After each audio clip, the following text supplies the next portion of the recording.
Committee Room 21. Sound.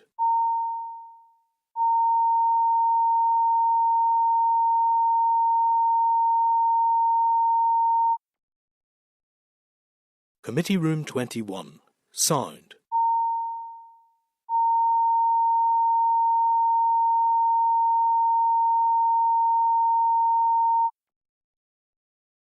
Committee Room 21. Sound.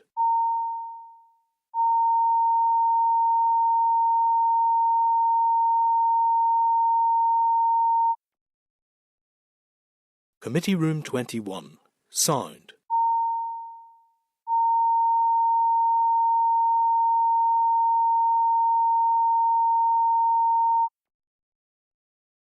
Committee Room 21. Sound.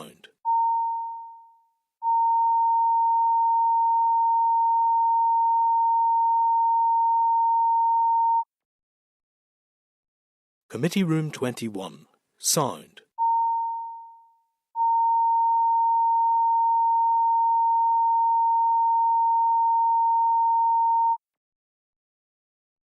Committee Room 21. Sound.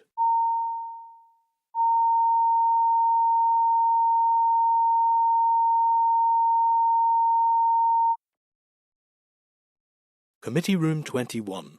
Sound.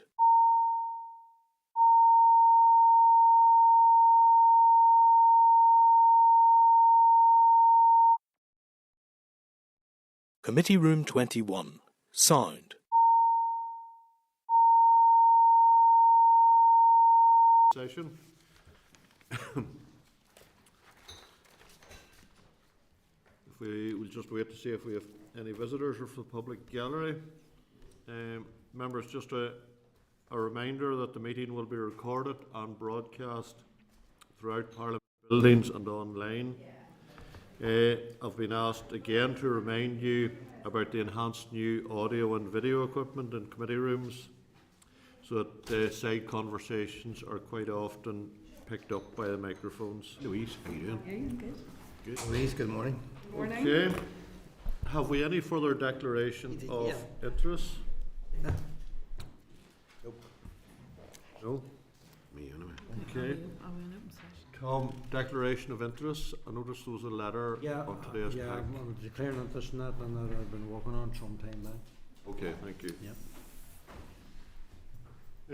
Agenda item 1, apologies. Have we any apologies? No? Okay. Agenda item 2 is chairperson's business. It's been brought to my attention that we need to amend one point in our minutes of the 7th of March regarding the correct status of an SL1, which the committee considered. It was the Period Products Department of Agriculture, Environment and Rural Affairs Specified Public Service Bodies Regulations Northern Ireland 2024. The SL1 letter received at the time stated that the rule was affirmative. However, the accompanying explanatory memorandum stated that it was draft affirmative. Confusion arose in that the wording in our minutes was taken from the SL1 letter. When the committee considered the draft SR at our meeting on the 21st of March 2024, we considered it correctly, and it was recorded correctly in the minutes as draft affirmative procedure, and that the debate took place on what day? Tuesday? Tuesday. So members, if you're content that the minute of 7th of March is amended to read that the Period Products Department of Agriculture, Environment and Rural Affairs Specified Public Service Bodies Regulations Northern Ireland 2024 is subject to draft affirmative procedure instead of affirmative procedure. It's a technicality. All agreed? Yep. Members, just to bring you up to speed, Balmoral Show, we spoke to the committee clerk and we had a conversation during Easter recess about Balmoral Show and should we have a stand. We did make inquiries and there were no stands available, but we put ourselves just as a precaution on the waiting list in case one would come up. But it's very tight time scale now anyway, even if we were to get one. So I'm not sure that even if we were to be offered one at this stage, it would be practical for us to do it. but I'm happy to take your views, members, on that. I personally, I think would be better leaving it and try and prepare for one maybe next year, or maybe the Assembly will have a broader one that we could be part of even. But for this year, I just think it's very, very tight for us to try and do something, because I think is it 4 days? Certainly 3 days. And to try and man it for that period of time is quite difficult, because members have other activities and other things that they need to do as well. Does the Assembly have one this year? No, I've been advised that they don't, because the Assembly was back in February. It was past the booking period. Okay. Chair, if we could ask, were there costs involved in this, and that might lend the recruitment to the argument to try and share the costs, if that's possible. Can look into that for next year. Would that be for next year, John, Yeah. you're suggesting? Yeah. Yeah. So we're happy just to leave it for this year. He's happy with that? Okay, thank you. Okay. Agenda item 3 is draft minutes. I refer you to the draft minutes dated 21st of March 2024 in the packet, pages 6 to 16. Have you any comments, or are you content that I sign them? Agreed? Oh, yep. Okay. Matters arising. There are a couple of matters that we have noted here. Pages 3 to 4. It's a departmental response dated the 20th of March to our letter dated the 1st of March requested clarification in paragraph 46 of the court decision of the judicial review taken by the Wild Justice and Northern Ireland Badger Group.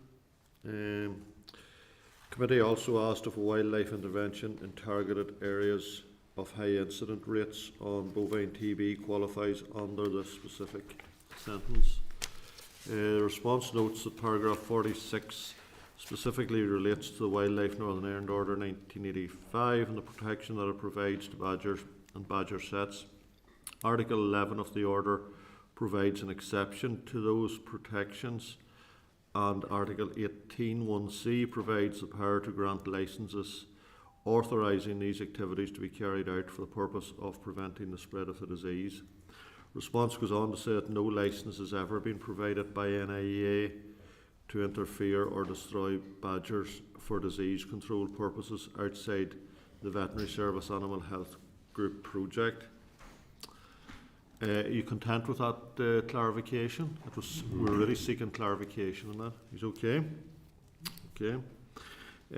Matters arising, pages 21 to 23 is a response from Dear dated 3rd of April in reply to our query of the 25th of March requesting further information on the TB Strategic Partnership Group.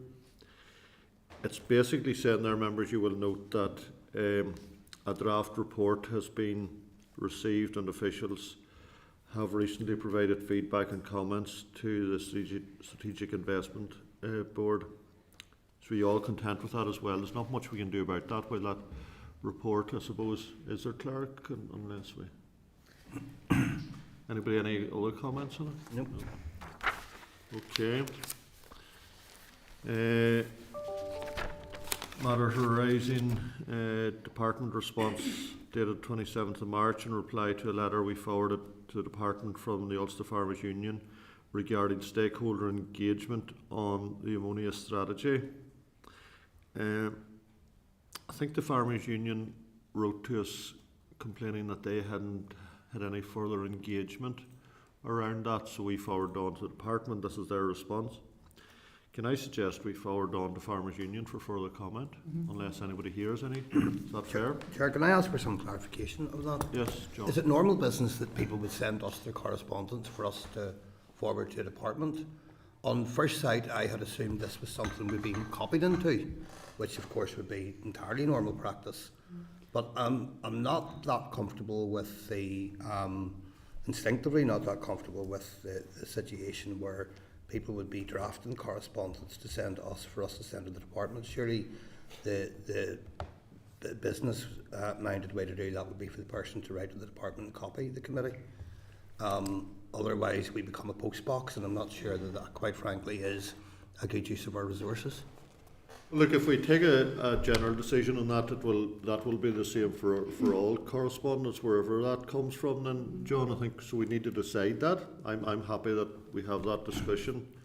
My own view is that it simply does not make sense. I'm not saying it's right or it's wrong. I don't think it's a logical, practical or business-like way to do it, but if others disagree, that. What you will appreciate, for example, on another case in the Victoria Square apartments, and that's only one I'm only using those, whereby it was sent to us and we sent it on to the department, we sent it on to other committees for further clarification.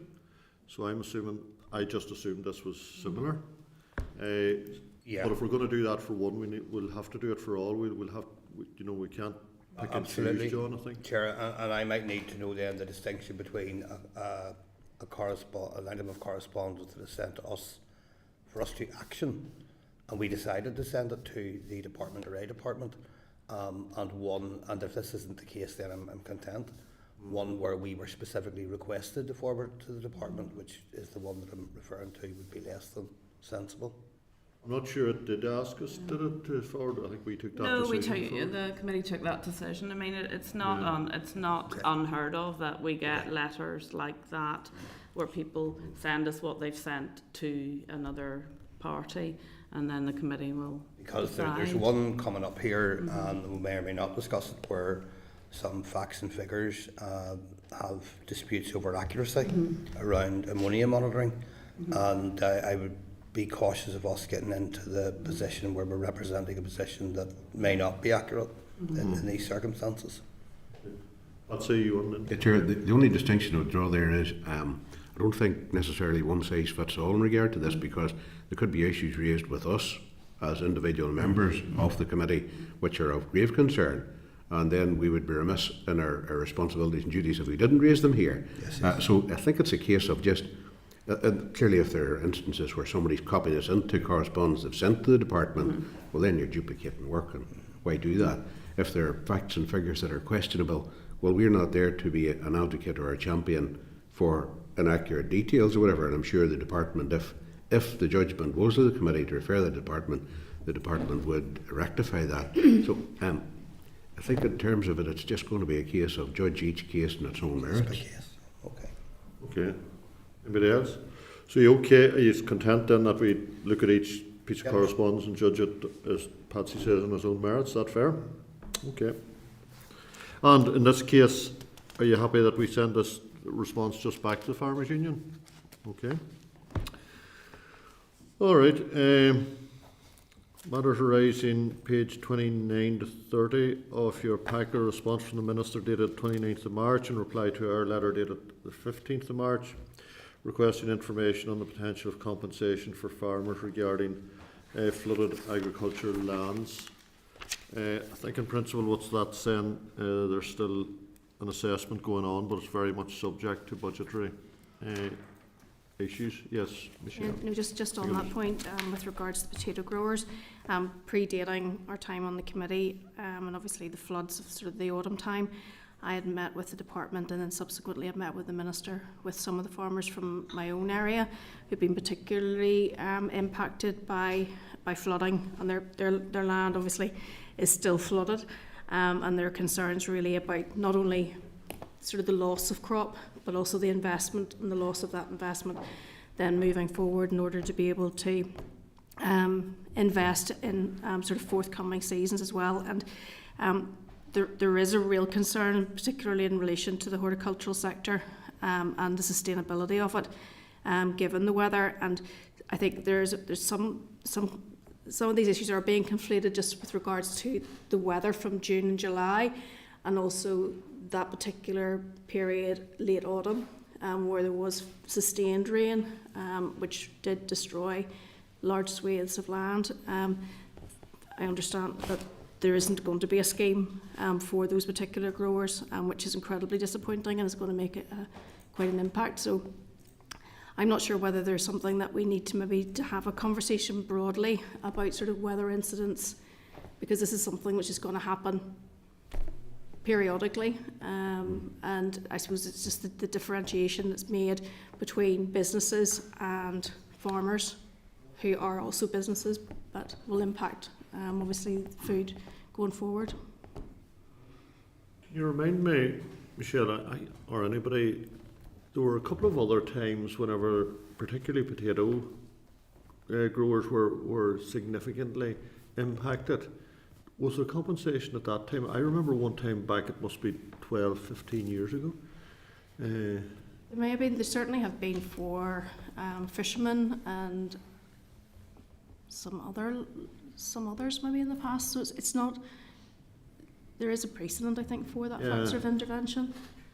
But Maybe would it be because I can remember, along with other members of the committee, I was in the vice chair of the ARD committee at that time. We visited some growers, I think, in County Londonderry somewhere. I'm just wondering, could we maybe write back and ask what has happened in the past and if there is a precedent for it? Is that reasonable? At least to see what has happened in the past, because there have been a couple of times. Is that fair? yeah, just the concern is that we're now down to a very small number of growers, and the impact of this could essentially put them out of business, and that should be a concern for us all. Okay. You happy we write back and ask those queries? Okay, thank you. And Chair, if I could suggest we Sorry, ask John. for the rationale involved in any decisions taken, Yeah. so that we get the full picture if anything comes back. Yeah. To be fair, I can't honestly remember if there was compensation paid that previous time or not, and that's why it would be useful just to find out. And as you say, get the rationale for either paying at that time or not paying now. That's fine. Okay, thanks. Is that specifically for potato growers you want to write about? Well, that? no, it'd have to be Generally? for crops, I think, and Crops generally. farmers in general, I'm assuming. But it was mainly the crop people, definitely the potato growers. But Okay. okay, next matter arising, page 31 to 35 of your pack, a response dated 29th of March to our letter dated 15th of March requesting further information regarding 30 agricultural planning applications considered. You will note there that those are at different stages, clearly.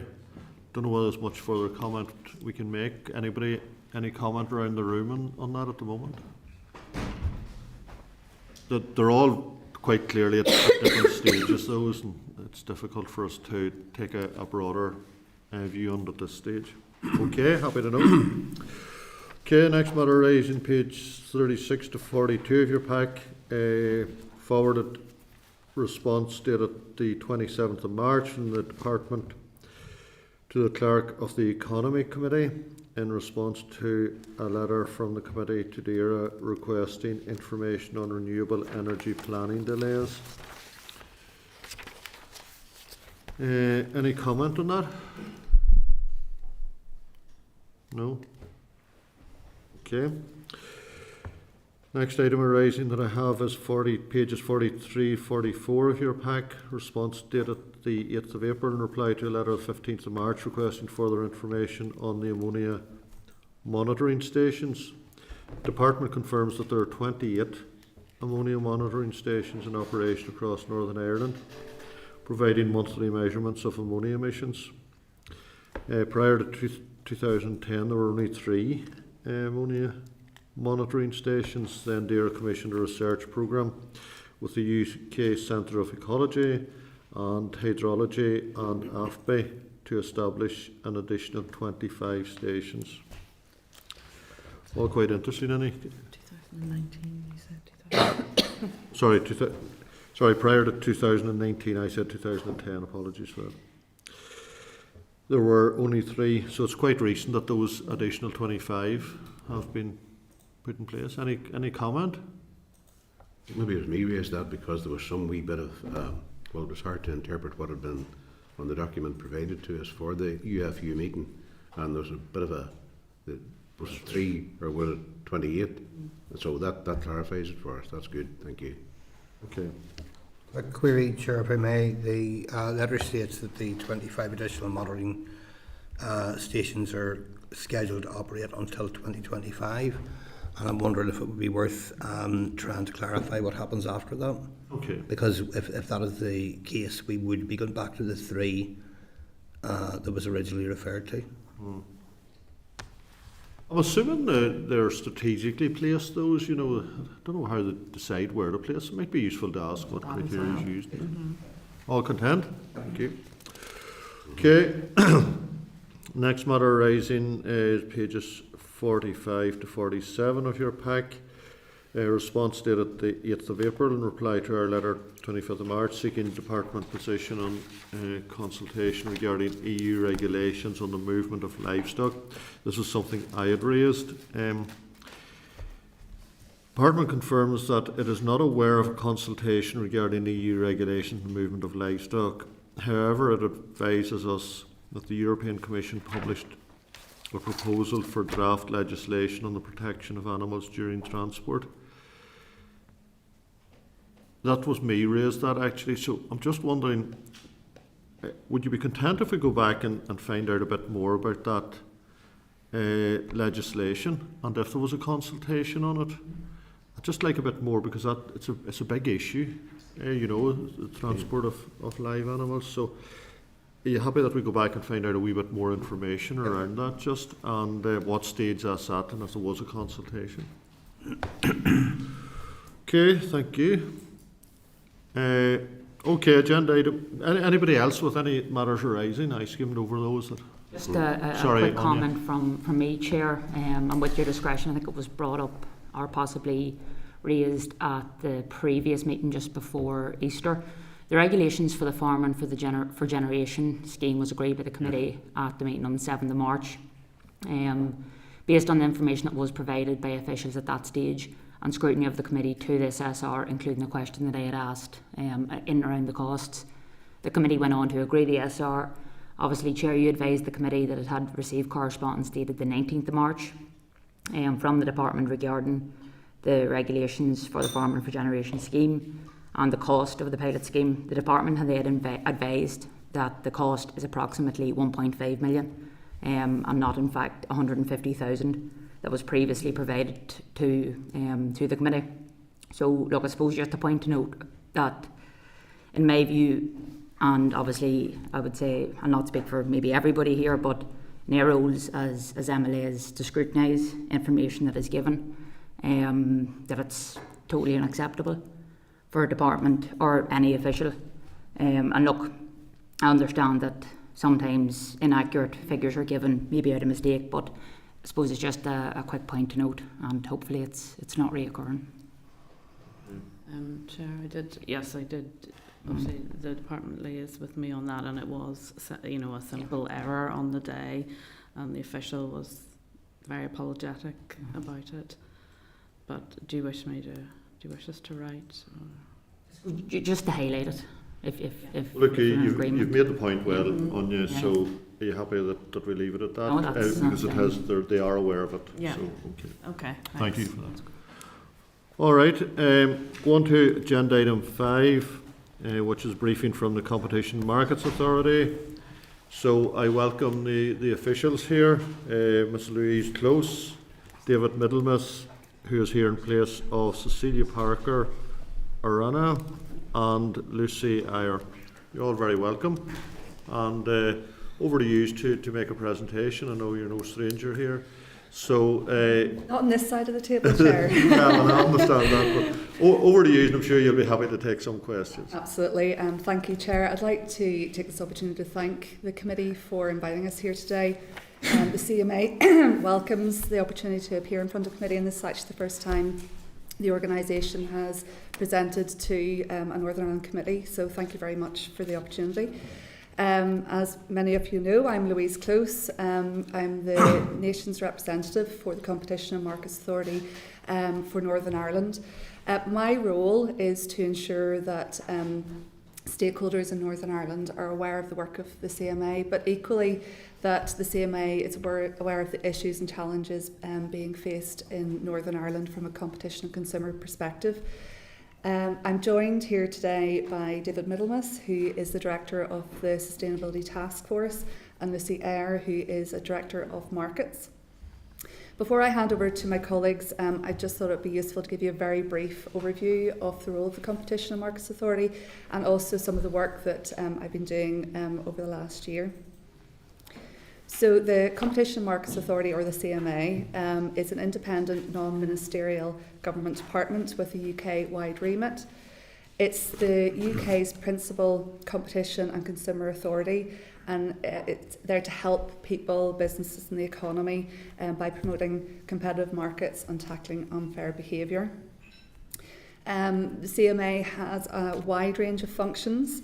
It scrutinises mergers to prevent substantial reduction of competition in a market. We take action against anti-competitive practices and cartels. We safeguard consumers from unfair trading, and we investigate markets for issues of concern.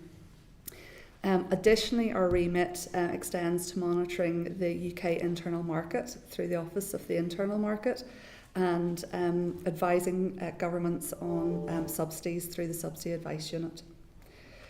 With the introduction of the Digital Markets Competition and Consumer Bill, which is currently going through Westminster, the CMA will also oversee the Digital Markets Unit and have stronger consumer protection powers. So we have a very, very wide remit. We have offices across the UK, and that's been there's been a real push from the CMA to do that. We have an expanding office in Belfast. We've now 30 staff based here, which has been really useful for me. Previously it was just the nation's rep, but now we have people who are based in Northern Ireland embedded in project groups in markets and consumer, which really does help with ensuring the voices of Northern Ireland stakeholders are heard. Over the last year, we have consulted on a wide range of projects, including about the private rental sector, groceries and vets, which my colleagues will tell you a little bit more in a moment. And we've seen a large increase in the number of stakeholders engaging in our work over the last year. And I think it's really important that we continue to do that, because Northern Ireland has a very unique position, and we want to make sure that's considered in our work. We've also provided training to over 250 finance and procurement officers in the Northern Ireland Civil Service and councils to ensure that they can identify bid rigging and anti-competitive behaviour in public procurement. And given the all-island nature of consumer behaviour and markets, we've also been increasing our engagement with the Irish Competition and Consumer Protection Commission. A key role for the CMA is providing information and advice with a view to ensuring policy decisions take into account the impacts on consumers and competition to governments and public authorities, including those in Northern Ireland. We can provide both formal advice, such as responses to executive consultations, which we've done a number of this year, or committee inquiries, or more informal ad hoc engagement with officials. And I would encourage the committee, if you have topics that we have looked at, that you can call on us for input into that work. Governments, legislatures and local representatives also play an important role in sharing information with us. Again, I would encourage MLAs individually, or the committee, if there is issues of consumer protection or markets issues, that they can contact me or the CMA with that information. So with that very whistle-stop tour of the CMA, I'm going to pass to my colleague David Middlemiss, who will cover the sustainability work that we've been doing. Thank you. Thank you very much. So, as Louise said, I'm David Middlemiss. I'm Director of the CMA Sustainability Task Force, which is the body that we have set up to oversee and coordinate the CMA's sustainability strategy. So I'd like to start by giving a bit of context about why is a competition authority here talking to you about environmental sustainability, because that's not our traditional remit, and then I'll give a bit of an overview of some of the work we've been doing in that context. So helping the UK economy grow productively and sustainably is one of our medium-term priorities as we've set out in our annual plan. Part of that is environmental sustainability, and that includes supporting the UK's transition to a net zero economy. Now, it's important to be really clear that we are not an environmental regulator. We're not responsible for environmental policy. We're not responsible for net zero policy. But what we do think is that by using our tools to help foster open, fair, competitive markets with well-informed consumers, then we can play a role in supporting the UK and Northern Ireland to deliver on its ambitions in these areas, and that is what we're trying to do with this work. There's 3 pillars as set out on the slides to this. So firstly, ensuring markets for new sustainable products and technologies are developing in ways that are favourable to competition and consumers. Secondly, ensuring that consumers can make informed decisions about the environmental credentials of the products and services that they're buying. And thirdly, helping businesses to transition to more sustainable business practices, including through legitimate industry collaboration. And we know that that's something that you're also thinking about here in Northern Ireland with the 10X strategy and encouraging business clusters. So what does all of that mean in practice? I'll start with our Green Agreements guidance, which was the latest piece of work we've been doing. This is guidance to help competitors collaborate legitimately in accordance with competition law. And we launched this guidance because we had heard concerns from some businesses that fears about competition law compliance were deterring industries from coming together to address these sorts of environmental challenges.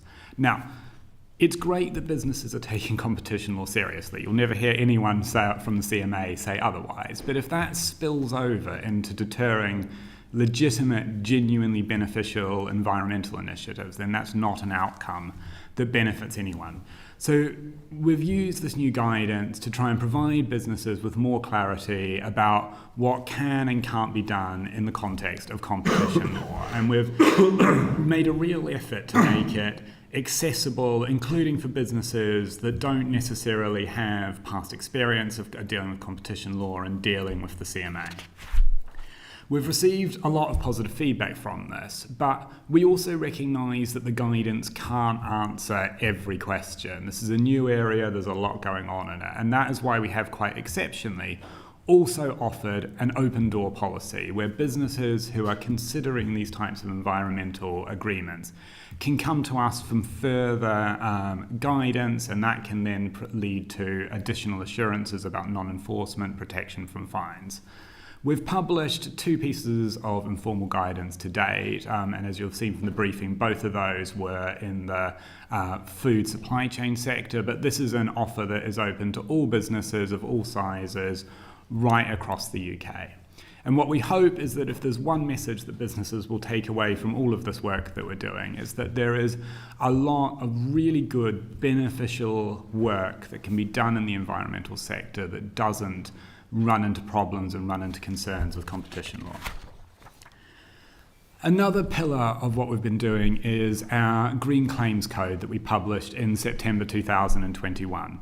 This is another piece of guidance that is aimed at giving businesses greater clarity about what they can and can't do when making claims about their environmental credentials to consumers. It sets out, as I say, the do's and don'ts and the key messages of which are on the slide.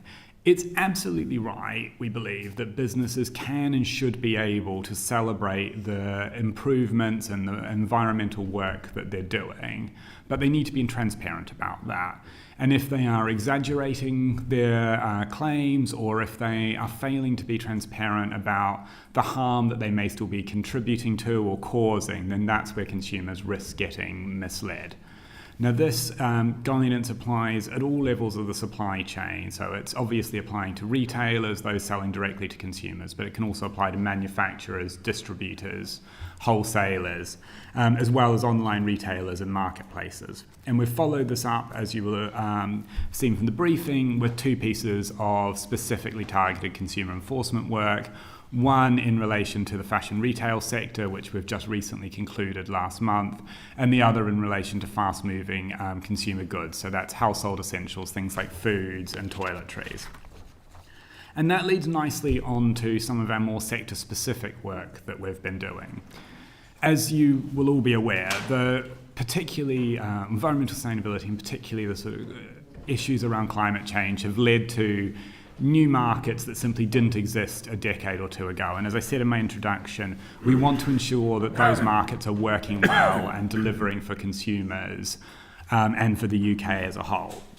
So an example of this is our work on green heating and insulation, where we conducted a UK-wide review, and we were really fortunate to benefit from some great engagement here in Northern Ireland as part of that, looking particularly at the consumer protection landscape in the sector, because we know that if it is going to deliver, consumers have to have confidence around it. And we found a few concerns. We found that consumers struggled to get accurate information, particularly in the early stages of the process, for instance, when they were trying to select the businesses to work with. There were, unfortunately, concerns that some businesses were making misleading green claims. And there was also concerns that while there is a number of standard bodies in the sector operating, the complexity around some of those standards meant that consumers weren't getting the benefits of that. So we made recommendations to try and address some of those issues.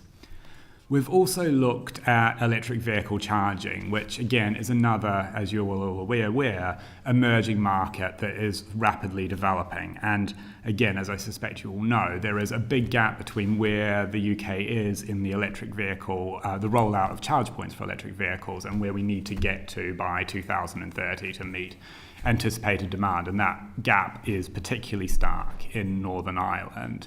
So the first piece of work we did here was to conduct a market study, which we launched in 2020.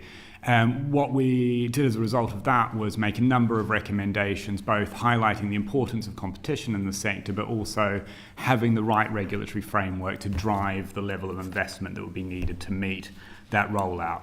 We've followed that up with targeted competition law enforcement, and we've also been working on advice with governments, including responding to a consultation last year for the Northern Ireland Utilities Regulator in relation to the Connections Policy framework. And I think that last point highlights my final reflection before I hand over to Lucy, which is that this is very much a journey, and we recognise that these are evolving markets. We'll come in where we see a need, and we'll do an initial piece of work, whether that be publishing guidance or a market investigation, market study. But we will then often come back and follow up with further work, whether that's further guidance or target enforcement, advice to government. And as part of this journey, we are at an early stage, and what we've said in our annual plan is that both this year and at least for the medium term, this is very much going to be an area that we continue to look at and continue to focus on.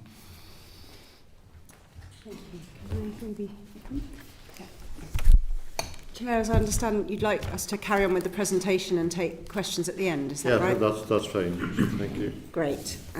Well, as Louise said, I'm Lucy Eyre. I'm a director in the markets team, which is the part of the CMA that looks across particular sectors to see if competition is working well for consumers.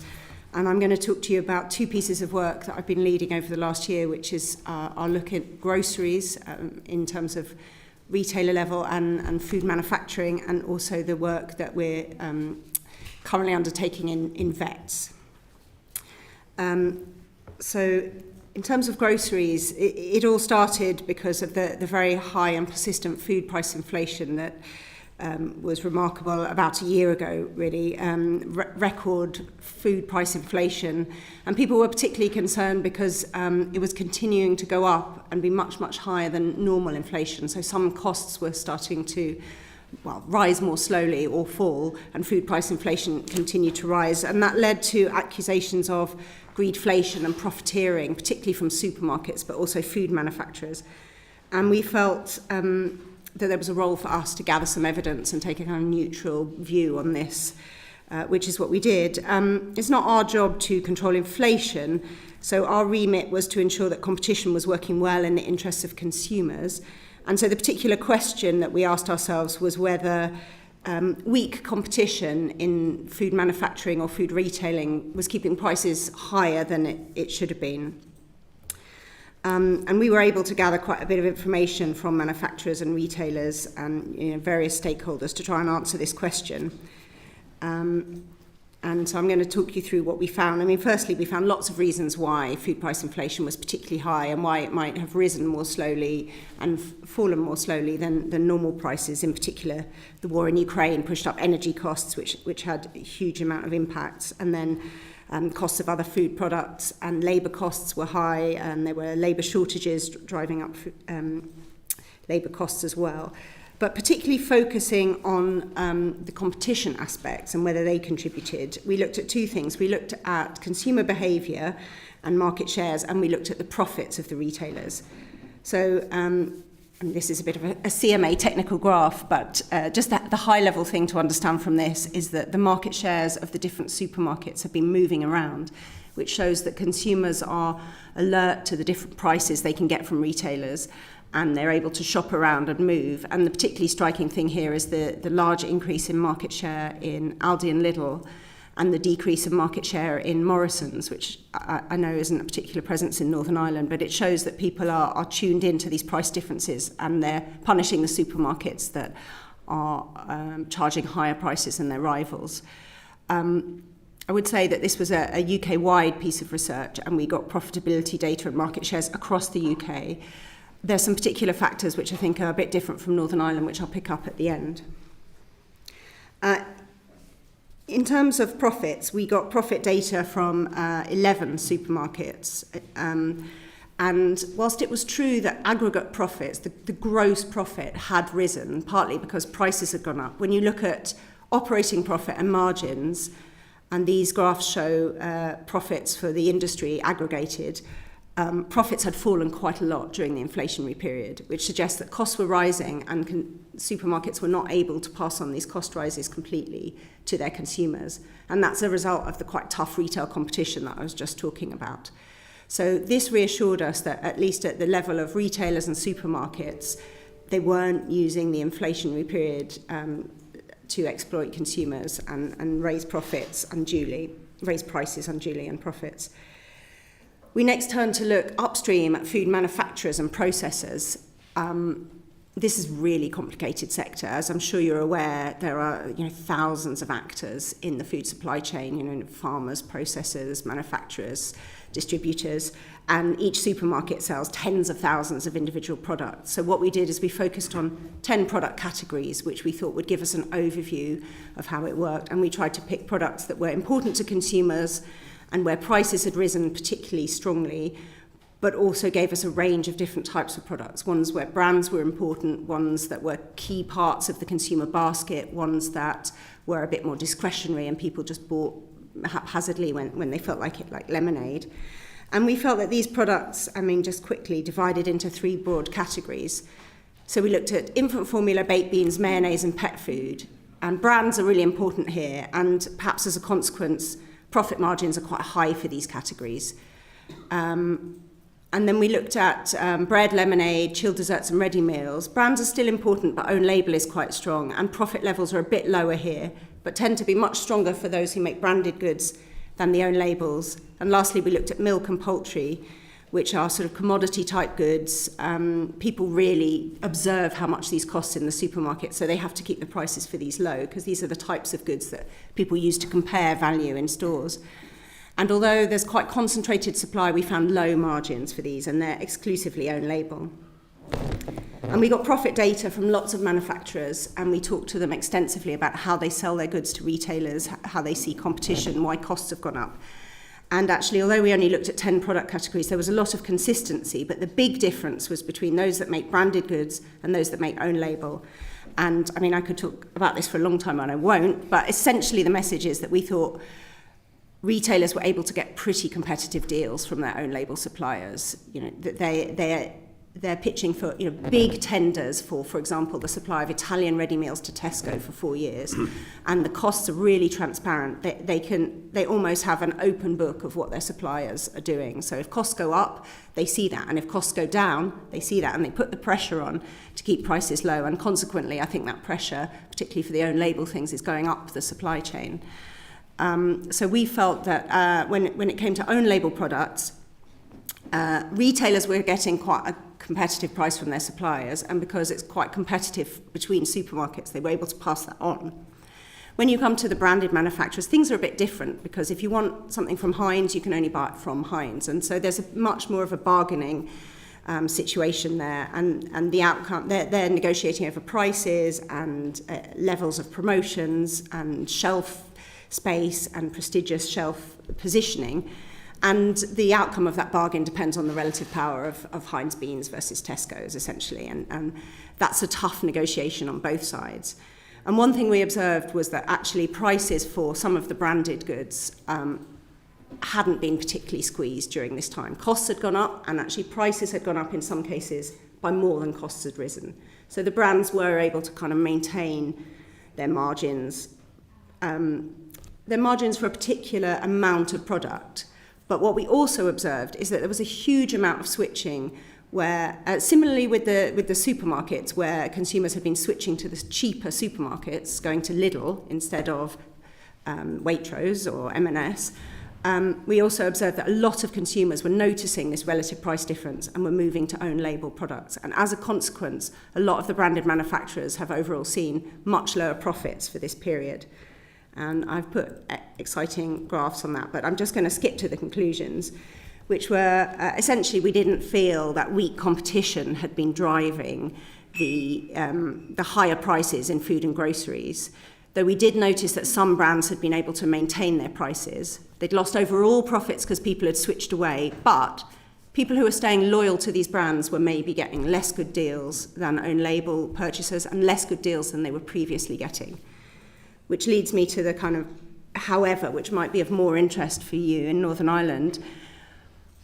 The strong competition we saw at the retail level and for own label products doesn't necessarily benefit everyone, because the cheapest prices are available in the big supermarkets and the discounters and for own label products. And for consumers that are dependent on small local shops that only stock brands or that are more expensive than the superstores, they're not going to necessarily be able to obtain the most competitive prices. And from my understanding, this is more of an issue for consumers in Northern Ireland. There's more of a predominance of shopping at local stores, at convenience stores, at little shops. And this is a problem. Lack of access to big supermarkets is sometimes called a food desert. And we thought a bit about this, and we feel that there's little that the CMA as a competition authority can do to solve it. It's not a competition problem. There's a few things causing it, and actually the Consumer Council of Northern Ireland's done a lot of work on this, and we spoke to them. So I think it's something, if you're interested in, you might consider following up with them. But sometimes it's demographics, and an area can't support a large store. Sometimes the population isn't welcoming to a new big supermarket, and there's planning restrictions. And sometimes, for example, it's an issue of access to cars to reach the bigger stores or local transport options. And I'll just note for completeness that of all the products we looked at, infant formula was different because there are no own label brands, own label products really in infant formula. Is very dominated by brands. Profits were very high and sustained, and we were worried about that, and we've launched a formal piece of work looking at the infant formula market. Which is now a market study, so I can say more about that in response to questions if you're interested. But for now, I was proposing to move on to talk about the VETS project. I'll stop you there, Lucy, because I know one of our members wants away shortly, so I should specific question, so I'm going to let Nicola come in here. Chair, thanks very much for that, and thanks to three of you for your presentation. I'm sorry, I just need about 11 o'clock for another meeting quickly. Daniel, I want to actually come back to what you talked about. There was quite a bit of discussion in your presentation and in the briefing about greenwashing or misleading green claims. I think the other term is greenwashing.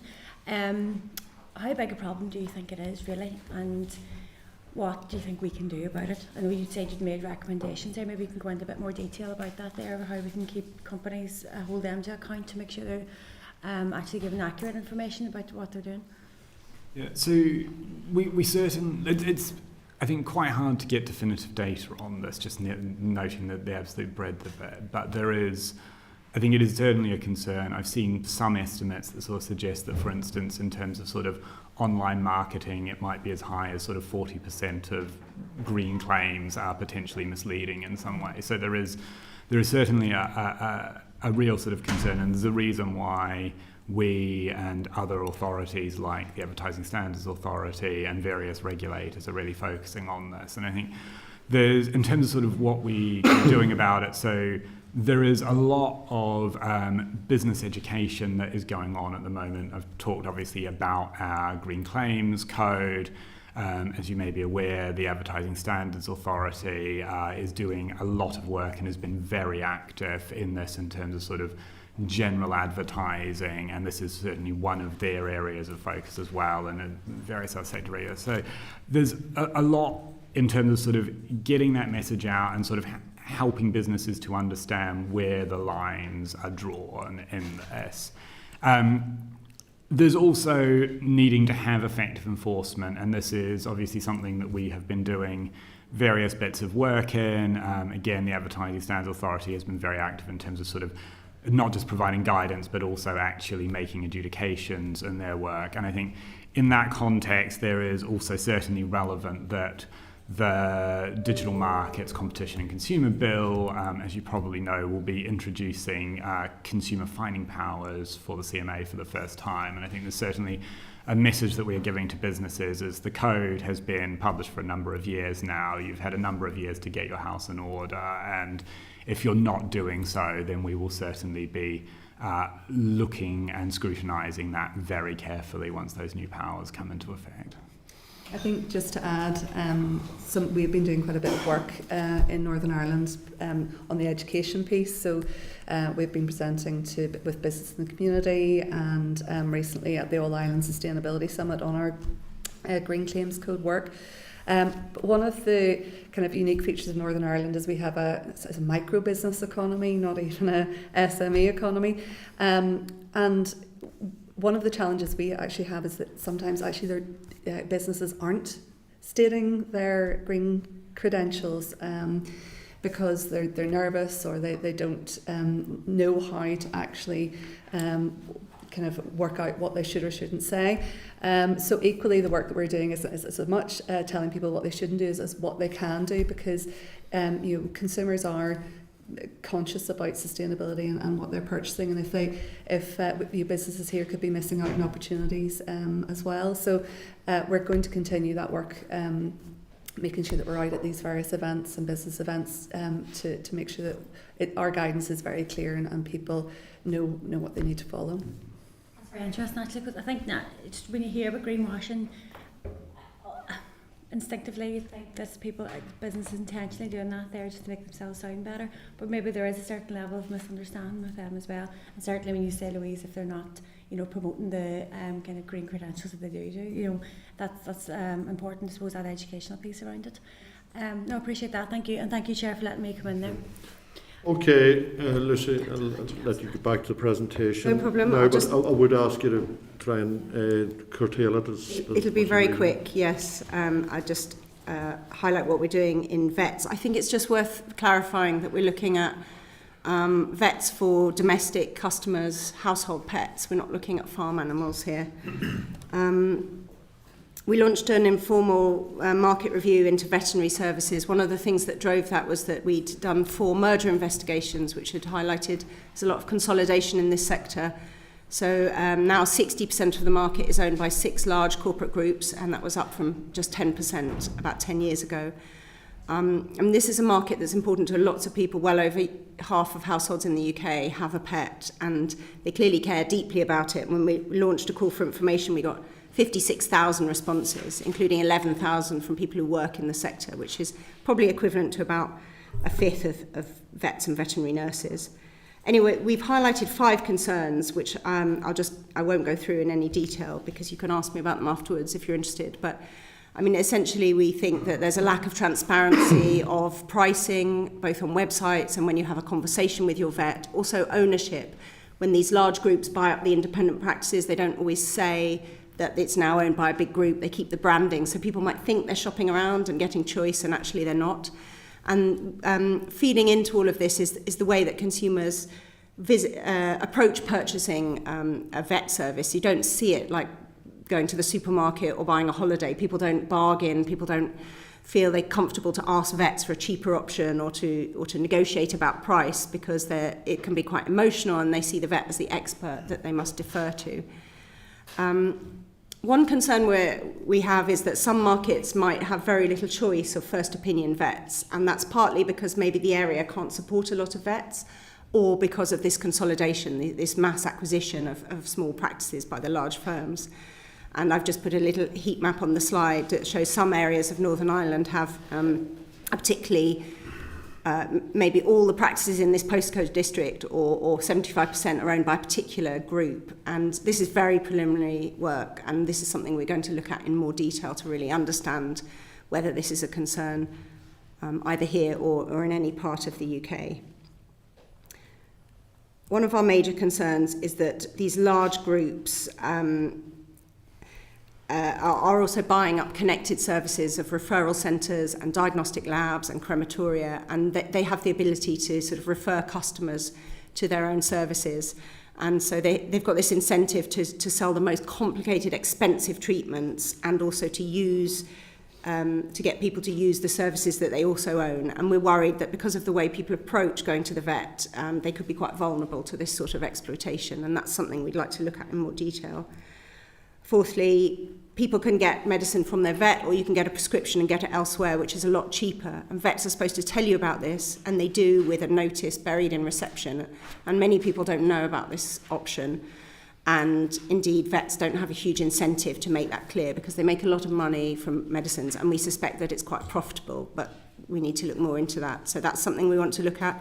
And fifthly, the regulations from the 60s, and it's from way before non-vets could own practices, so it doesn't really capture any of these behaviours. It doesn't have any ability to monitor or enforce this. So finally, we're considering doing a very big piece of work called a market investigation. It's one of the biggest types of projects the CMA can do. And we can compel businesses to provide evidence. They'll be fined if they don't answer our questions. And at the end, we can take direct action, which can include requiring them to provide information. We can ask them to sell parts of their business, or we can set price caps if we think that the evidence bears it out. Thank you. Okay, thank you very much for that presentation. Obviously quite detailed, and there's a lot of work ongoing within the body, and obviously when you hear that there's 30 staff employed, it's quite a significant body of work. Can I just ask, agriculture must be one of the only business sectors that can't set their own price. If you go to the supermarket to buy your chicken or your fish fingers or whatever, they set the price. Whoever they purchase it off, the processor, they set their price. But in the end, agriculture and farmers have to take what they get. Is there any work ongoing around that? I mean, we're sort of aware of that, but I think our remit is particularly to be focused on markets working well for consumers. So what we did look at was some of sort of farmers' costs. We looked at fertilizers and things, but we were particularly, our remit is to focus on, what happens when that feeds through, whilst acknowledging that the very powerful retail competition is feeding back to putting pressure on farmers. It's not something we've been particularly able to get a handle on. Would you? No, it's a tricky one. I think it's not something that, as a competition authority, it's easy for us to explore. That's disappointing, actually, because competition goes right back to the primary producer. So if you're looking at the retailer, if you're looking at the processor, don't see why you wouldn't look at where it starts. In the past we have, and there was a Competition Commission review of the grocery sector which acknowledged that retailers have strong buying power over farmers and other manufacturers, and as a result is put in place the Groceries Code adjudicator, which does try to aim for fairness in the supply chain.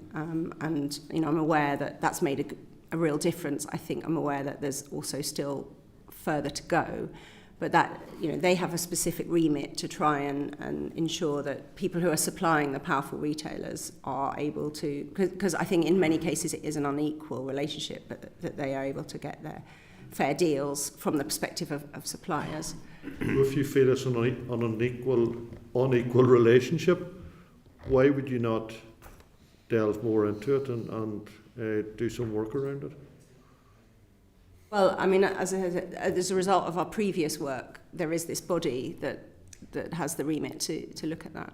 And I could certainly put the clerk in touch with the groceries, the terminology of groceries. Groceries code adjudicator.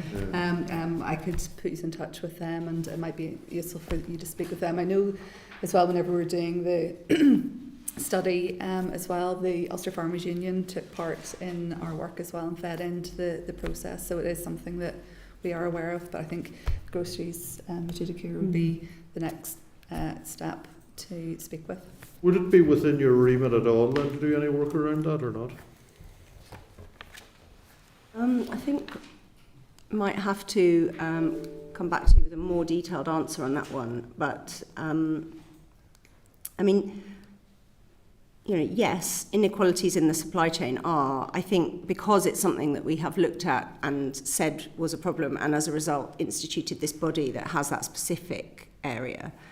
It's something that we're not considering directly looking at now. I mean, certainly when we did the groceries work, we looked upstream through the food chain. So we noticed that lots of the costs had risen. So we noticed that fertiliser costs, packaging costs, energy costs had gone up. And then we looked, because we met National Farmers Union of Scotland, who were saying fertiliser prices have been a real problem. We're worried about lack of competition there. And we looked into that, which is not specifically that question, but, you know, we were trying to look at issues around the farmers. But, I mean, as I say, we were aware of the inequality in supply and noticed that, and the recommendation that's come out of this is this body that is looking at fairness in the supply chain. As a matter of interest, does the groceries code adjudicator have remit in Northern Ireland? Yes, it does, and I know that a number of our organisations work closely. Northern Ireland Food and Drink, for example, work closely with the adjudicator. Okay. You do see my point? I do. That there's protection for consumers. There appears to be protection for retailers to some extent. There's protection for processors, but there's absolutely no protection for the primary producers. They just take what they get. Okay. Patsy? Thanks very much, Chair. A couple of things. Just first of all, in regard to the veterinary products, you mentioned there the regulations out of date, not fit for purpose. That's the regulation of what? What specific legislation is that? It's called the Veterinary Services Act from 1966, and that regulates veterinary surgeons and veterinary nurses. So it gives them that, you know, how they practice. And one of the issues is that it regulates vets and veterinary nurses as individuals, but it doesn't have any remit to regulate a vet practice as a business. All right, okay. Right, thank you for that. Then, if we maybe just move on to, there's a few things there that you mentioned. I'm intrigued by why you aggregate the profits of all the multis. Why I'm intrigued by that is that I'm just looking at the Tesco profits, looked it up there. 2.83 billion, up 300 million from last year. Obviously, a very profitable organisation. However, Asda, I think there's some issue presently with them declaring what their returns are, and maybe lost 300 million last year. My point being is, if you aggregate them, how one business is performing could be exceptionally good, in fact incredibly good in terms of the profits. Another business, not necessarily because of its retail sector, but maybe other specific aspects of the business, like could be mobile phones, it could be clothing, whatever, or they could have been let down by some particular supplier. In other words, that business, to aggregate a poor performing business with a very good business, it brings your median down. Yeah. And it distorts the actual figure that you're given there if you aggregate them together. Well, so when we did the analysis, we looked at them all individually. We aggregate them for confidentiality purposes because they gave us very confidential information and we couldn't publish the individual profits of the businesses. They give them at the end of the year, the end of your returns. Well, sorry? They give their profits at the end of your returns. They do, but we had it for a year that wasn't yet published, and we did have it for specifically just their UK food business, so just their grocery retail, which is not always something they publish. So to your concern that it might include the banking or the mobile phones, that was all stripped out. So it was just the UK grocery businesses, and actually we aggregated it, but first we made sure we were comfortable that each individual supermarket was actually telling the same story, and they had all seen, for those years, significant profit declines on those measures, apart from one of the discounters that was doing well. But the others, they had all seen profit declines. So we were comfortable when we published the overall narrative to preserve confidentiality that we could aggregate them. And actually we promised when we first did this, because we said we know that all the supermarkets, as cost rises are easing, that they're hoping to increase their profits, and we're going to look at all those profits again this summer. So we will hopefully capture what's going on with Tesco and whether they're increasing their margins as a result of sort of, their costs are falling, but they're not actually cutting their prices. And we're going to come back to that and publish something in July. Tesco will probably be very, very happy to have those aggregated figures for the presentation that you've just made to us. Well, in fact, Tesco wasn't particularly outperforming the market for that. We did check, and we did tell that they were all, for that period, they were all under huge pressure with costs rising and prices rising, but not by as much. It may be a different story now, which is why I think we're planning to come back to it. You get my point anyway.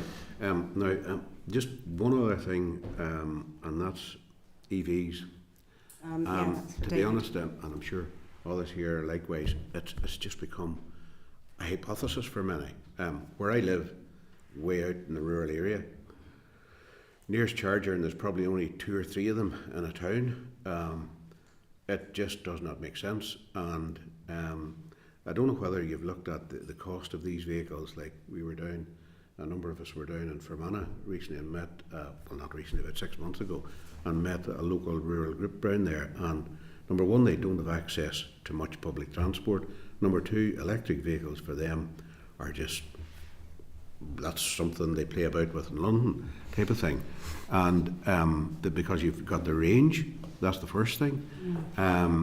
The second thing is the charging infrastructure. The third thing, and this is very important, is the cost of the vehicles. So my point being is we've rightly heard about fuel poverty, but there's another issue called mobility poverty, or mobility poverty I should say. That just, I don't know if anybody has looked at this, the cost of these vehicles, the cost of the consumer, the cost of people who are on lower incomes, and mobility just, especially for some of our rural areas where they're becoming, well, Santa would have to come early for people before they could even consider an EV, before you even go the route of the infrastructure. So the work we've done on electric vehicles to date hasn't focused on the cost of the vehicles themselves. What we've been focusing on is the charging infrastructure, because you're absolutely right. If that isn't there, then it does become effectively a hypothetical. And we made, as a result of that work, a variety of recommendations about sort of what governments and local authorities could be doing to try and encourage that. And I know that there are sort of particular complications in Northern Ireland because of sort of how some of the controls and requirements for sort of getting permission to install particularly on-street chargers.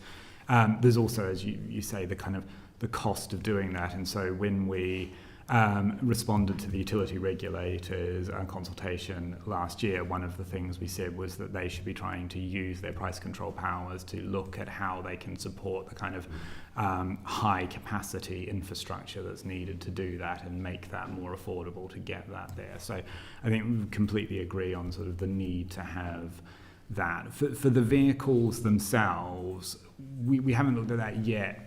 Firstly, as I say, because of the sense that sort of the charges seem like the sort of first order issue, but I think also it's still very much an evolving issue. You're absolutely right, prices are high, and I think there's been issues recently in terms of sort of supply chains and things through the pandemic and through others that have sort of exacerbated that as well. And I guess we would be looking to see sort of what happens and whether, as the mandates for electric vehicle production come in and as the market matures, whether those costs start to come down. If that doesn't happen, then it's certainly something that we would at least be watching and looking at, I think is fair to say. Have you ever considered, Chair, with your permission, doing a bit of body of work? I'm sure it would apply to other rural parts in England, Scotland or Wales, but a body of work around just the accessibility and mobility issues that the transition to EVs would raise. Accessibility in terms of not only accessibility to charging, but accessibility finance-wise. Yeah, so that isn't something that we've looked at specifically beyond the sort of those EV issues.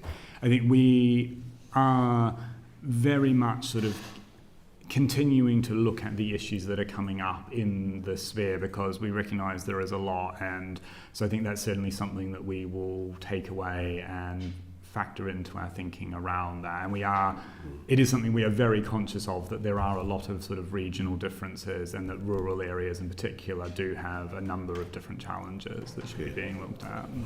Thank you. I think for Northern Ireland as well, up until very recently we had free electric charging, and whenever this market has been opened and competition has been introduced, we are seeing more players coming into the market, which demonstrates, that having competition in the market can improve both the quality of service as well. Now, obviously, there's a challenge now because we are charging people for the facility, but there has been an increase. Not enough, but there has been that kind of increase in the number of companies coming into Northern Ireland to set up the chargers. But I think, as you said, access, particularly in rural areas, is still incredibly poor. Okay, John Blair. Thank you, Chair, and thanks to all three of you. Good to see you here today. The three questions I have, the first one's probably the more detailed of the three of them, but I have listened intently to the presentation and the questions and answers as well around the position of supermarkets and their profit margins. But look, to me it seems that if the supermarkets are still reporting, as they have within recent days, one of our major suppliers at least, profits in the billions of pounds, and some basic commodities have had increases in the past few years of 100% or more. I suppose I'm seeking clarification on two things. First of all, has there been any needs or proportionality test in relation to the type of product that people are more likely to buy, with the obvious things being bread, milk, tea, basic provisions, and some within that category, coffee for example, that there will be instances of over 100% rises, and compare that to the proportionate fall, and I do accept there's been a fall in the overall supermarket's profits. It's one thing for them to take a 25 or 30% fall in profit, but if the products that are most in demand are rising by over 100%, I would have thought that needs some additional examination, and I want to know was that factored in really? I mean, it's something we considered to some extent, and one thing we did observe is that the profit margins for the more basic goods, so the value tier goods and the more commodity goods that supermarkets sell, were much lower and sometimes even negative than things like the more premium products. And to the extent we were able to find out, it didn't seem like they were trying to make their profits there, and that actually those goods, so value tier, basic basket commodities like milk, bread, poultry, were priced quite competitively. Actually. Okay. And then related to that, can I ask you, what triggers the investigation? Is it the number of reports to the Consumer Council? Is it market trends? That's the first thing. And secondly, if something needs some enforcement around it, where does it go from there? I'm assuming you don't have the statutory authority to do that, so can you refer to another agency or to a government department that might take the issue up? In terms of how we choose our projects, obviously we do have to prioritise because there's lots of different markets we could look at, and so we try and do things that either have there's a large detriment or they affect a large number of consumers, and sometimes so we look at complaints, we look at what politicians are concerned about, because often they're more plugged into what's happening to people across the country than we are. We try and sort of have a balanced portfolio where we look at a range of different things. I mean, so as I said, the reason we looked into groceries was because it was just very salient for a lot of people. It was a huge impact, and groceries is a core part of household spend for absolutely everybody. I mean, in terms of enforcement, if it is a breach of competition law, and so there's sense of a cartel or that there's a firm with market power that is breaking competition law, then we can enforce that, and we would pass that information on to our colleagues. Sometimes prices can be high because of things that are not breaches of competition law, and then we can't enforce it. And I mean, as David was saying, we're going to get new powers to be able to fine for consumer law features, which currently we don't have. Thank you. Yeah. The next two questions are much more straightforward, by the way, and should be quicker. The 60% veterinary provision coming from 6 major providers, is that Northern Ireland specific or is that UK-wide? It's UK-wide. Okay. But I mean, as I understand, that this sort of acquisition's happened across the UK, so it's happened in Northern Ireland as well as in other parts. Finally, in the interests of part of the department that this committee handles, remit is rural affairs, of course. And I'm wondering if you would look at competition between our market towns and indeed smaller villages and out-of-town shopping centres, because you'll know already, I'm sure, that there are people who don't own a car at all, never mind an electric vehicle, who will suffer more than others if shops in the town centre or local provision closes down. I'm wondering, therefore, if all of the EV vehicle charging is set in new, modern, glitzy provision in out-of-town shopping centres, which I think is where the trend is going, because we've become very good in Northern Ireland at dressing up our town centres with flowers and hanging baskets and nice fancy signs. You're now entering here and please drive carefully and all of these things. Those are not bad things, but there's no data whatsoever anywhere that they actually produce customers. And that may not be helping the overall picture, but unless we have electric vehicle provision and other things to attract customers to those smaller towns and villages, then people will gravitate naturally as electric vehicle owners to the places where the chargers are. So would that element of competition be considered only how one part of our commercial activity in town centres might suffer if out-of-town shopping centres and our larger supermarkets are able to make provision on a bigger scale, such as electric vehicle charging? So I think that planning aspect is obviously really important, and again, that sort of was one of the things we looked at in our recommendations. I think in terms of that's probably the point at which our role stops, and in a sense we will have to pass over to local authorities and central government in terms of sort of doing that. I think we are very conscious of sort of where the limits of our role are, and for many of these things where ultimately it does require kind of specific regulation or subsidies and support to ensure that you're getting the investment where it needs to be, then it is still governments that are the best place to kind of deliver those changes. And what we've been trying to do with our work is to give advice to the decision makers about sort of factors they should be considering to try and ensure that that's being done in the most effective way. But ultimately, at the end of the day, it is for the local authority or the Department of Transport or whoever it is to be ensuring that they're kind of taking those trends into account when they're making those decisions. I think some regeneration funding, it's not your remit and accept that, Louise, but some of the regeneration funding perhaps needs to be centred on larger scale attractions for smaller towns and villages. Otherwise, we'll continue to make the place look good, but people won't have any other reason to go there other than it looks good. Right, John, I'll just give Chair, if you don't mind, I'll come back to John just on your first question about how we scope our projects, and we do absolutely have to prioritise the work that we do. But one of the things that I would like to say to the committee is we do have an MLA inbox, and the committee can write to the CMA if they see issues, and to date, we have had very, very few queries from giving you the nod there, John, from our political representatives in Northern Ireland, which is part of my role to encourage. But obviously, as Lucy said, if we are not getting the information through, we won't know what the issues are. So I would really encourage, if you're seeing issues in your constituency or as a committee that are markets related, competition related, or consumer protection related, that you all know where I am anyway. Yeah, thanks all of you for those answers. Yeah. Thank you, Chair. Okay, thanks, John. Declan. Thank you, Chair.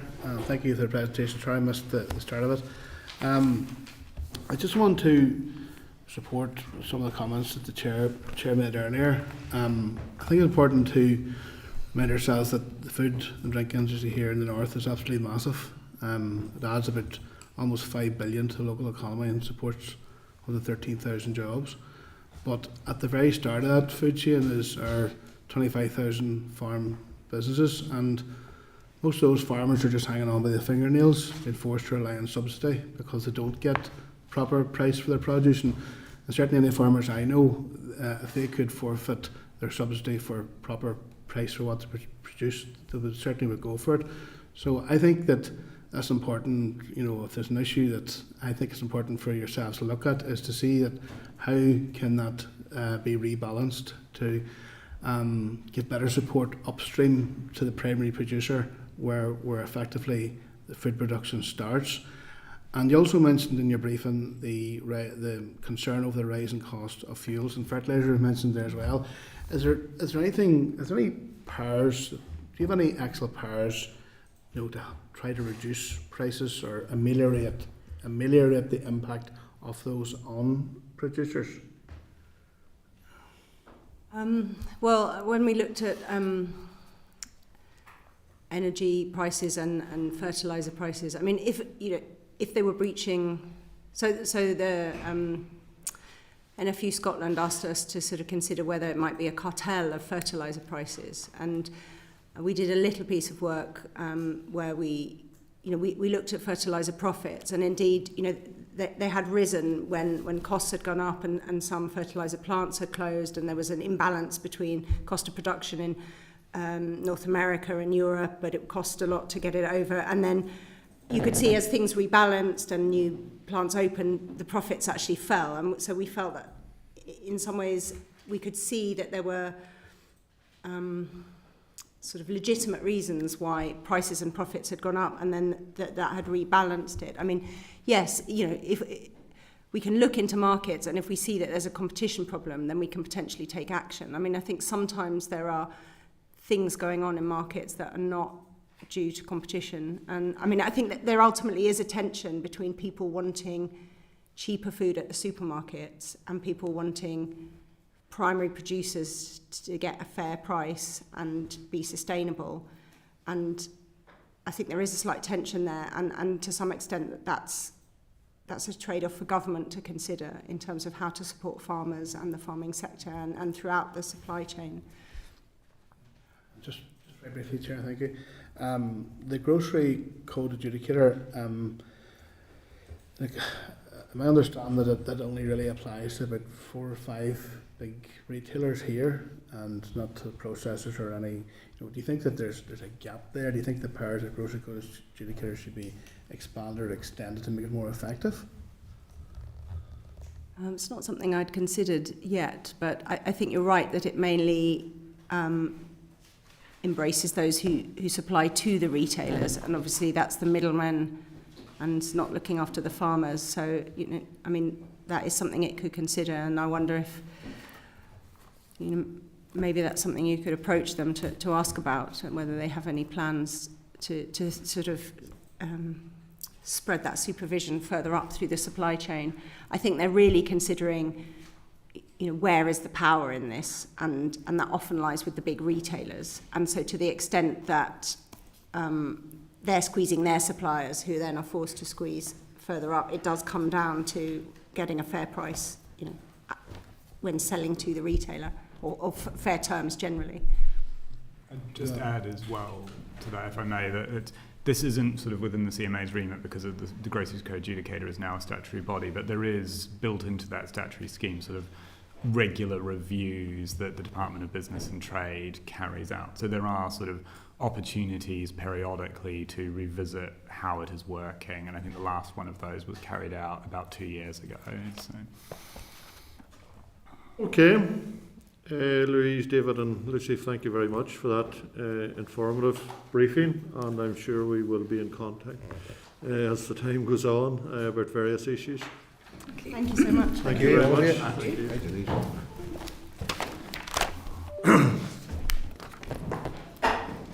Members, back to the agenda. Agenda item 6 is an SL1 on the Climate Change Reporting Bodies Regulations Northern Ireland 2024. Refer you to pages 58 to 78 of your pack. The SL1, the Climate Change Reporting Bodies Regulations Northern Ireland 2024. DERA intends, following executive agreement, to make the Climate Change Reporting Bodies Regulations Northern Ireland 2024 to deliver on its requirements under Section 42 of the Climate Change Act Northern Ireland 2022, to place climate change reporting duties upon the specified public bodies. Rule will be laid before the Assembly under negative resolution procedure and is anticipated that it will come into operation as soon as it is approved. Section 42 regulations also place connected duties upon and provide powers for DERA to perform certain functions, including in relation to the production of guidance and the publication of climate change reports received. The aim is that the climate change reporting by public bodies will help inform, enable and drive discretionary action by them to reduce their greenhouse gas emissions and to adapt to climate change. Any queries? I understand this is something that's within the primary legislation that has to be enacted. So, any queries? No. Okay, if there isn't, I will put the motion that the committee has considered a proposal by the Department to make a statutory rule, the Climate Change Reporting Bodies Regulations Northern Ireland 2024, and agrees that it is content for the Department to make the rule. Are you agreed? Agreed. Thank you. Agenda item 7, SR 2024/80, the Package and Waste Data Reporting Number 2 Amendment Regulations Northern Ireland 2024. It's in your packs at pages 79 to 94. These regulations amend the Package and Waste Data Reporting Number 2 Northern Ireland Regulations 2023. The committee considered the SL1 at its meeting on the 21st of March and was content for the rule to be made. The regulations are to close loopholes in the data reporting and are expected to be in place until revoked and replaced by the producer responsibility obligations, packaging and packaging waste regulations in 2024. Examiner of Statutory Rules made no comment in respect of this regulation, which is subject to negative resolution. Any queries? In that case, I will put the question that the Committee for Agriculture, Environment and Rural Affairs has considered SR 2024/80, Packaging Waste Data Reporting Number 2 Amendment Regulations Northern Ireland 2024, and there's no objection to the rule. Are you content? Thank you. Agenda item 8, Legislative Consent Motion for the Pet Abduction Private Members Bill UK Government, and the details are at pages 94 to 117 of your pack, and also Clerk's memo is at page 35, the table papers. Clerk, do you want to comment on this? Only if members wish me to, or... Okay. Any query? This is something coming through UK government, and it is a private members bill, but it may come to us as a legislative consent motion. Sorry, Declan. No, whenever you finish speaking, Chair. No, go ahead. Go ahead. No, I just was thinking there. See, that's coming through, being extended through a PMB, which was introduced in December, I think, across the water. And all I was just thinking there, if this extend here, we'll not really be able to have much of a public consultation on it. I'm just thinking, with having our own devolved parliament here, is that not? No, I'm not suggesting we oppose it, but it's not something that we could look at ourselves here and have full public consultation on. Chair, with the legislative consent motion, the committee gets 3 weeks to report on it once it comes to us, but it will be introduced in the Assembly. Yeah. So we'll be able to scrutinise it, like. What we're going what we're going to suggest today maybe is that at this stage, just in light of what Declan has said, that maybe the committee staff start some preparatory work to brief us whenever it does come, so that because we only have that 3-week period, that at least we have some knowledge of it, if that's fair. Is that reasonable? Just to give us our scrutiny. That's all. Well, we will have, we'll have those 3 weeks. It's not a huge length of time for the formal process, which is why we sort of want to get ahead of the game. So are you content that we asked the clerk and the committee staff to do some preparatory work. Is that fine? Yeah, Sorry, that's John. a helpful suggestion, and a lot of information needs to be sought from the department. Then the clerk should go ahead and get that on the basis that this is clearly an important animal welfare issue, first of all, that affects a number of individuals, some of us will have dealt with. So we wouldn't want to slow up the process, but to maximise scrutiny of the detail, I think your suggestion, Chair, is a useful one. Thanks for that. Okay, and that'll also include checking with the department what scrutiny they are doing themselves and consultation. Sorry, Michelle. Maybe just on the back of what Declan said, there's maybe just a broader issue in the fact that a private members bill is now all encompassing and including Northern Ireland, when essentially this, and except maybe the date that this may have been laid, maybe the institutions weren't running, but at the same time there's maybe a principle here that we maybe need to caution about. Yeah. Especially when we're going to devolve Parliament here now. You know. I think, Chair, sorry to interrupt there, the department in the letter that they've sent to us today have highlighted, you know, the length of time that a primary bill here would take, and that this is a quicker route to bringing that animal welfare issue into law. But I don't think there's any issue in relation to the content of this particular piece of legislation, but I think it's maybe just a general principle. Yeah. Thank you. Can that include perhaps me requesting a short briefing from Ray's on the he's happy that we get a short briefing from the research. I can request that. Okay. Thanks. All right, thank you for your thoughts on that. Agenda item 9 is a department consultation on a proposed bill to amend legacy EU Common Market Organisation CMO schemes.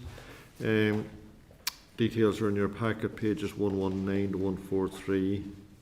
Minister has written to us to inform us of plans to consult on a proposal for a small assembly bill which will allow DAERA to amend 2 legacy EU CMO schemes, the Fruit and Vegetable Aid Scheme and the Agri-Food Information and Promotion Schemes.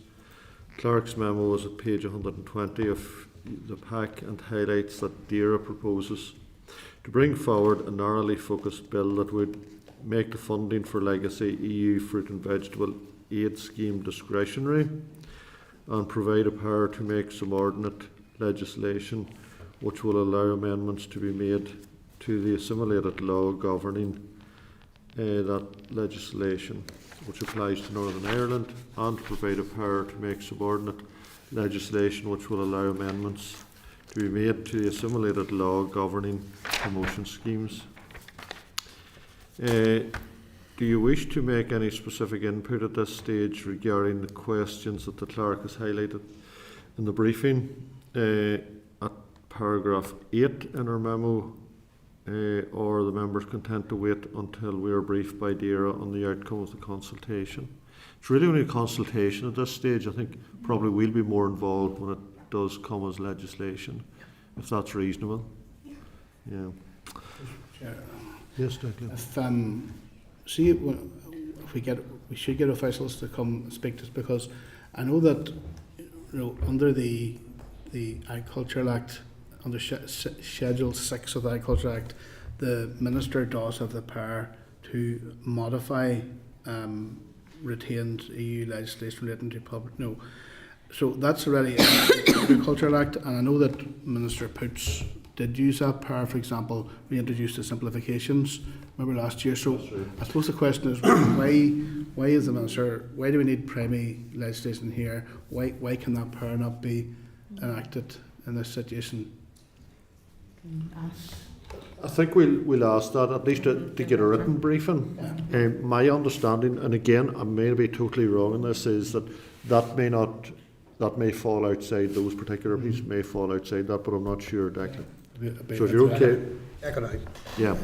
Okay, happy enough of that. Okay, members, thank you. Agenda item 10, which is correspondence.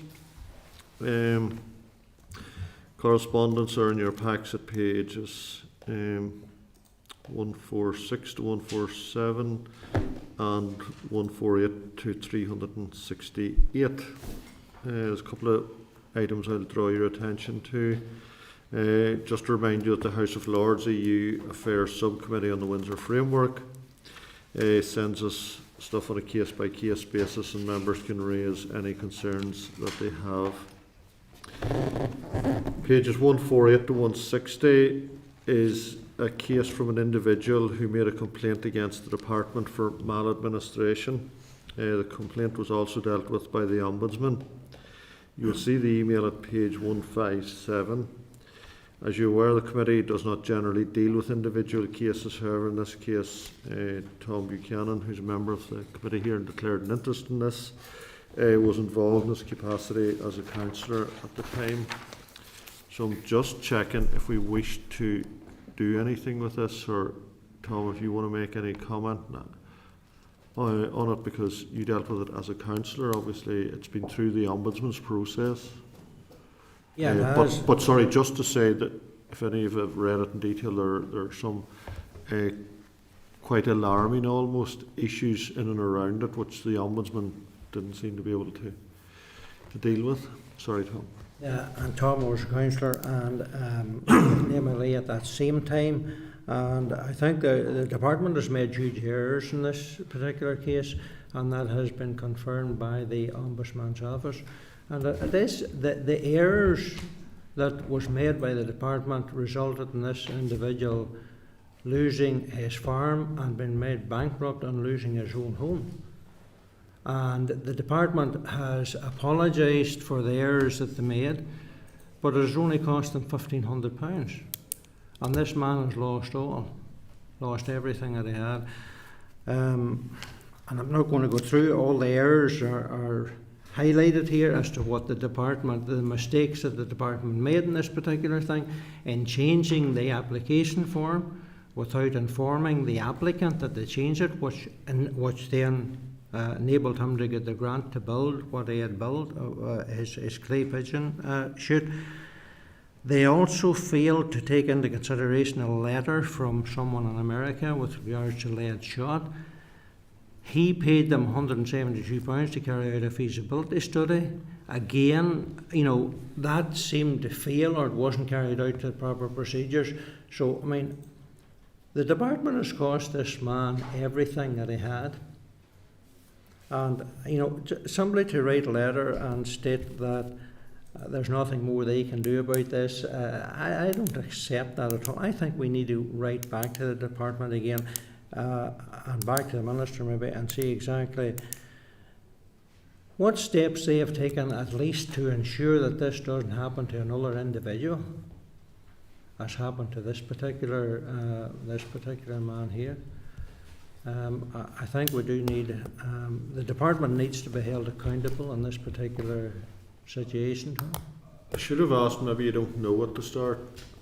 I'm assuming there's no legal proceedings, is there, around this? It's just an issue would need to be careful if there was. Ongoing at the moment, not that I know if there was. The strange scenario was that the department then contacted the neighbour to make him aware there was lead shot on his ground coming from this, and then they advised the neighbour to take this man to court, and that's how then that the whole issue come about, that he lost all because it was taking £1 million to clean up his ground. The individual didn't have that, so therefore the court seized all at that particular time, and this man, Mr. Gibson, got nothing from that because he was put out of his house and home at that particular time. A very, very complex case, very sad case for Mr. Gibson, and I feel we should just go back to the department again. Patsy? Sure. I'm aware of the case because I remember I was on the council way back then whenever a lot of the complaints were being lodged with the council by his neighbour. And I do know Mr. Gibson and I know his family, and I know he has been really put through the ringer, definitely. So I'm not quite sure what we as a committee can do, but certainly what this man has gone through has been absolute hell. And whether or not we should, and I'm again referring to maybe Assembly Legal Services, could give us some direction on this, because I see what the Ombudsman's saying there, that they're saying is anything further would be for the courts to do. But just to be sure, and what Tom's saying, to be sure that everything has been exhausted that can be exhausted before he's been pushed the direction of the courts, because that's more money, and that's more money that the man wouldn't have. I would support that, Tom. Okay, so the idea to write to the department and ask if there's anything for an update, if there's anything further they can do, and also to make sure that they have measures in place so that something like this can't happen again. Is that reasonable in that sense, Tom? So, yeah. And Patsy, you indicated maybe to ask Assembly Legal Service. I don't know whether that's... Maybe what I'm suggesting there, Chair, is before maybe we go that route, that we have an insight, either in committee, it might be appropriate to do it in committee with someone from Assembly Legal Service, just to scan their eye over the process and see if, in effect, that what we could do, or if there is any option that we could do as a committee on their behalf. Okay, so your suggestion is before we go back to the department is to ask Assembly Legal Services? Yes. Okay. Are you agreed with that approach? Yeah. Okay. All right, thank you. Again, just in case it ever does get to court, obviously we need to be cautious too. Okay, that's fine. Thanks for that. Okay, correspondence from the Examiner of Statutory Rules, pages 161 to 169. With the sixth report, there are no SRs relevant to the committee, so that's just for noting. Copied correspondence at page 169 from Rebecca Pow, MP, Minister for Nature, dated 21st of March 2024, to the Chair of the Windsor Framework Subcommittee regarding a proposed regulation of the European Parliament and the Council on the fluorinated greenhouse gases amending Directive EU 2019-197 and repealing Regulation EU 517/2014. Don't think there's any issue for us in that, is there?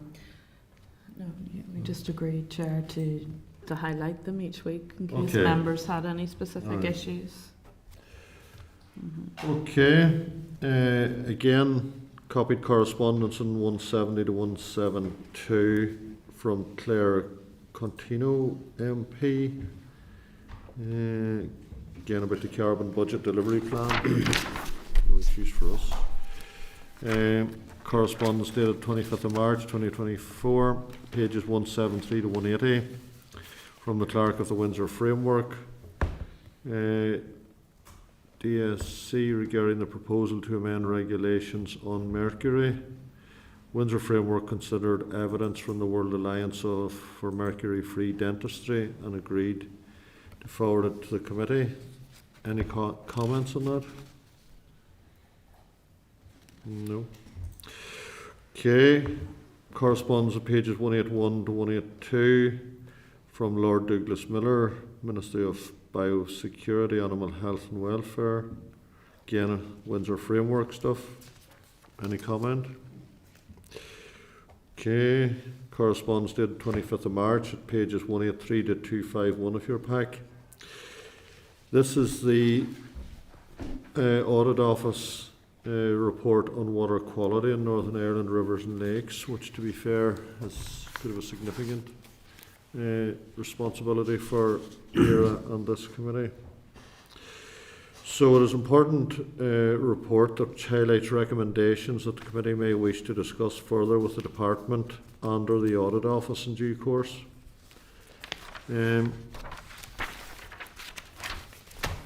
Are you content to note, or do you want to write to the Public Accounts Committee? Because it's them that advise on such issues. Clerk, what? Chair, the PAC have primacy just over the Northern Ireland Audit Office report, so they have to make a call first as to whether they're going to, do one of their own pieces of work. Just can you confirm? We can't really do anything then until we find out what they're doing. Is that fair? So we could write to them to ask them, are they to let us know as soon as possible when, they're planning to, because obviously it is an issue that this committee might wish to. Members, any comment or? Okay, are you happy we write to PAC then? Okay. Yeah, we're happy with that. All right, thanks. I think as well, Chair, it's something we will naturally be keeping a close watch on in terms of departmental actions over Lough Neagh and a number of other water-related matters. There will be pieces of work done on this, and hopefully some detailed scrutiny of progress being made and action being taken to prevent pollution. But in this instance, happy that we go to the PAC for advice. Okay, thank you. Okay, members, correspondence dated 28th of March at page 354 to 356 of your pack from North Channel Wind Project, which proposes floating wind turbines off the coasts of East Antrim and North Down. If the development were to go ahead, it would be the largest generator in Northern Ireland producing clean renewable energy. Do you want to add them to a list of potential briefings at some stage? Okay. All right, sure. We'll discuss it at the detailed day. Correspondence dated 28th of March from the department, pages 357 to 360 of your pack regarding EU admissions trading scheme. You content to note? We do have a briefing from the department on the ETS at next week's meeting anyway. Correspondence at pages 365 to 368 of your pack from an individual regarding concerns over illegal dumping on Craigmore Road. Any comment on that? Anybody know anything further about this? No? Members have been contacted. Everybody got it individually. Sorry, John? Members have been contacted individually as well. Although I think certainly my preference would be if something's been copied to the committee that there should be a committee outcome. Whether or not we simply refer that to NIEA for response is a matter for... Okay, can we send it to the department initially then for a response? Okay, agreed. All right, members, draft forward work programme. Sorry, this is agenda item 11. Or sorry, was there anything else in the correspondence that anybody wanted to raise? Apologies. Okay, agenda item 11 is draft forward work programme. You'll find it at pages 370 to 371 of your pack. Any comment? No? Okay. Agenda item 12, any other business? No. Agenda item 13, date, time and place of next meeting is this day week, Thursday 18th of April at 10 o'clock in room 21. Okay, members, we will now move into private session for the last agenda item. Committee Room 21. Sound.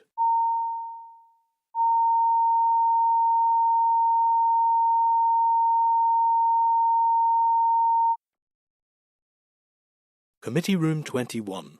Sound.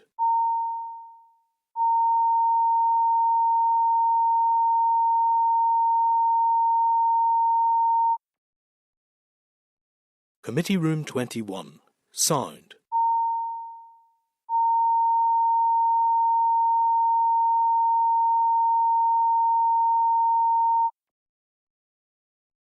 Committee Room 21.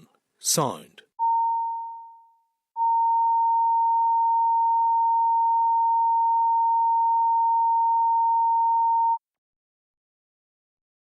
Committee Room 21. Sound.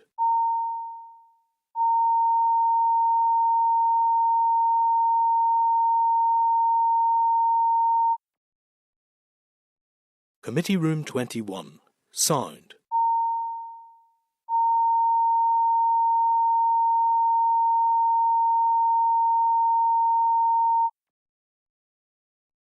Committee Room 21.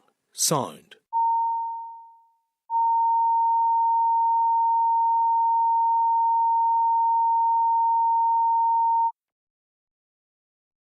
Committee Room 21.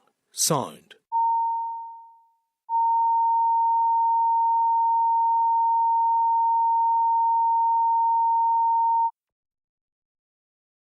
Committee Room 21.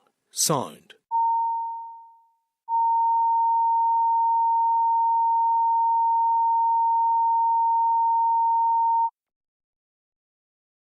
Committee Room 21. Sound.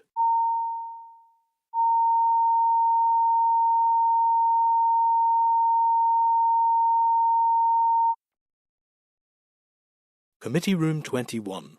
Sound.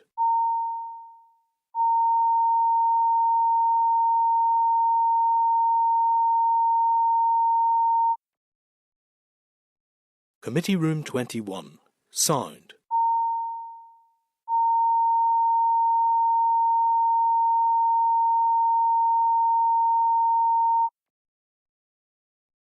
Committee Room 21. Sound.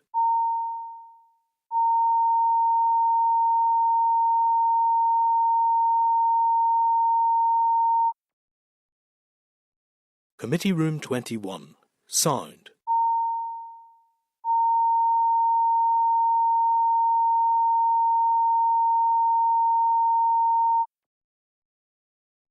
Committee Room 21. Sound.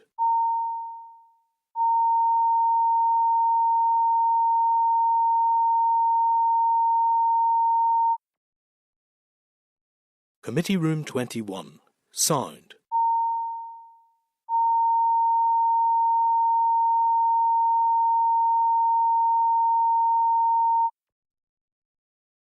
Committee Room 21. Sound.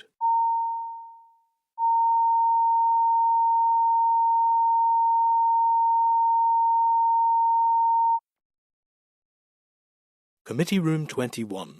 Sound.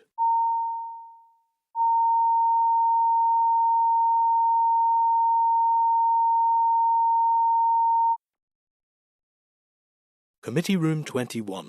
Sound.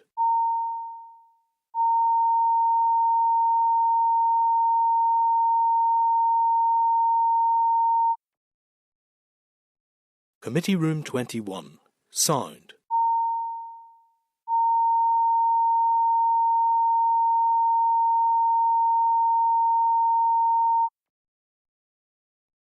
Committee Room 21. Sound.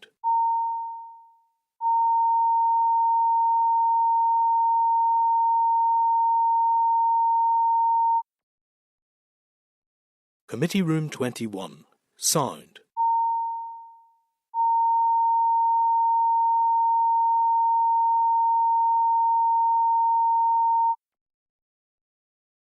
Committee Room 21. Sound.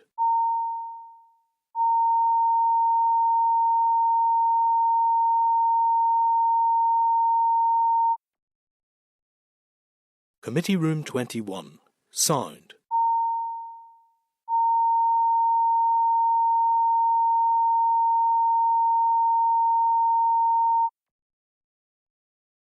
Committee Room 21. Sound.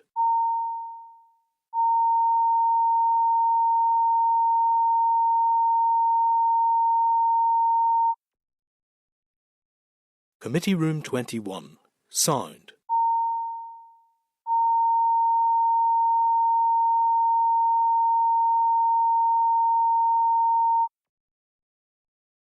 Committee Room 21. Sound.